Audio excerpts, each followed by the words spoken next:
Hello everyone, welcome back. I am Gaming Quitter, the most delicious quitter of them all. Today we are going to take a little look at the new event that has been announced today, and also there's an interview with Yuji Okada with some spicy, interesting details, and we're going to take a look at that. So let's jump right into it, because I totally didn't already record this and forgot to save my recording, so I'm absolutely not doing this a second time. No, totally not. Okay, so the Twinkling Twilight event will start on August 11th, and it's going to be an Onslaught event, and I think they will make this a monthly thing now, because they are probably, I think, maybe not that much work, because the template is there now, and they just need to make 2 units every time and give us some enemies to fight, so that's interesting, and like a little story. And maybe this will also be a prelude to a bigger summer event. We don't know, we'll see. And it features my boy Curran and Cassandra, who I also really like. And Curran looks really good. Like, he has a small Jupiter mask and a little bear on his arm. I guess it's a plushie, but we never know with Curran. And Cassandra looks really beautiful. Sadly, we don't really see much of her because the logo is like in front of her assets, the most important thing. I mean, the fan that you can see there. And it's about a festival, a summer festival. And apparently all of this is going to happen in a night that means a great deal to Cassandra. So she's probably be really annoyed by those stupid Imperials that want to ruin her night. So excited to see that.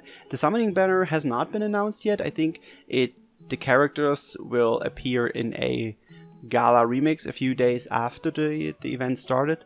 So we'll just have to wait and see until that.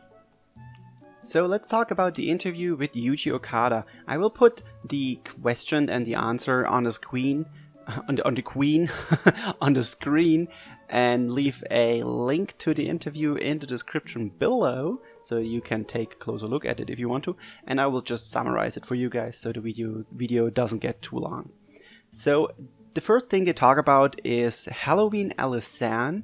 They received a lot of feedback for Elisanne, more than they usually get, and that actually prompted them to rethink what they did with her and change what they did with her.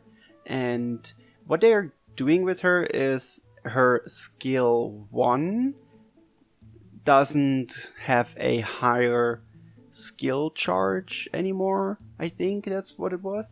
And when you use her skill 2, she gets a attack debuff, but just a standard attack debuff, but gets a skill haste effect.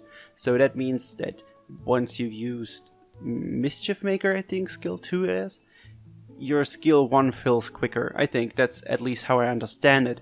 Like, the update will drop on August 11th too, so we'll have to wait until then, and then we'll know if she will finally be good with her spiral or not. I think it sounds interesting. I don't really think that the standard damage debuff is going to be that much of a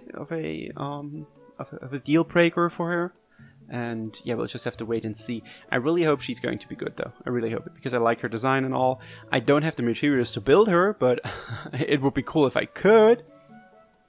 So on the next point, they talk about Dragon Battles and Onslaughts events, and the fact that you could not auto these, or that you... Oh wait, I think you could auto these, but you couldn't use the repeat feature or the skip tickets. Exactly. And people also want to play this in co-op. And Okada said that they held the first one in June, received a lot of feedback, and implemented this feedback in the defense event in July, which was the... Wait, it was Pathia and Summer Mikoto event. Yeah, exactly. And in July they added co-op support for defensive battle quests and also adjusted the rewards. They will continue to adjust Onslaught events and defense battles to improve their ease of play and support additional features. He doesn't talk about what these features are going to look like, but we should keep an eye out for the latest news, he says. Every time I go to bed, I pray to Okada that we will finally be able to use our Fafnir medals for something else, or maybe we get a reset for the treasure trade regarding the Fafnir medals, because I don't really want to use these to buy dragon orbs. I want to use them to buy Champion's Testaments again, please. And I'm apparently not the only person who asks for this. Some people write feedback. I just pray on my bed, like the good boy that I am. And Okada says they would like to consider adding and updating the lineup of items, but I guess because he says he would like to consider, it's not really confirmed that they may actually do that, but I think they will do that. And I especially think that they will probably add a Draconic Essence or something like that. I'm not really sure what else they could add. Maybe some Sunlight Ores, please? The next thing they talk about is Mana Spirals. No new Mana Spirals, just about the fact that there are a lot of units that have a Mana Spiral now, and there's no way to sort or filter for them.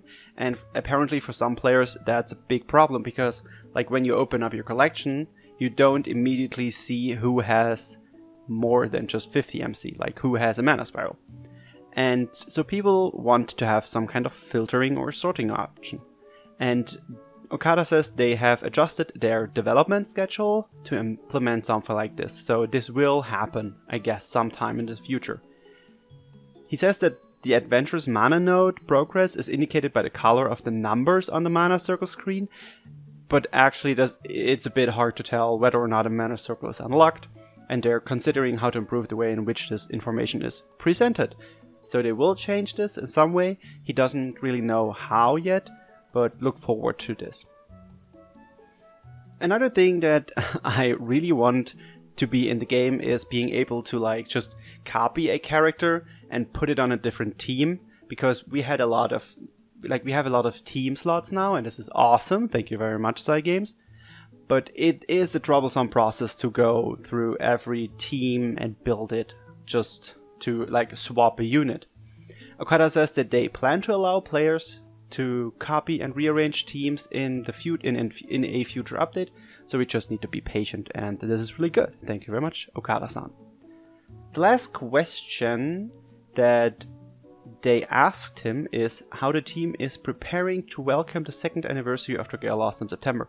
I talked about this in an earlier video already, because there was a fan translation of the event, and Okada basically says that they are preparing a large update for the event, for the anniversary, and various events and promotions to go along with the anniversary, and they plan to make this an even bigger celebration than last year's.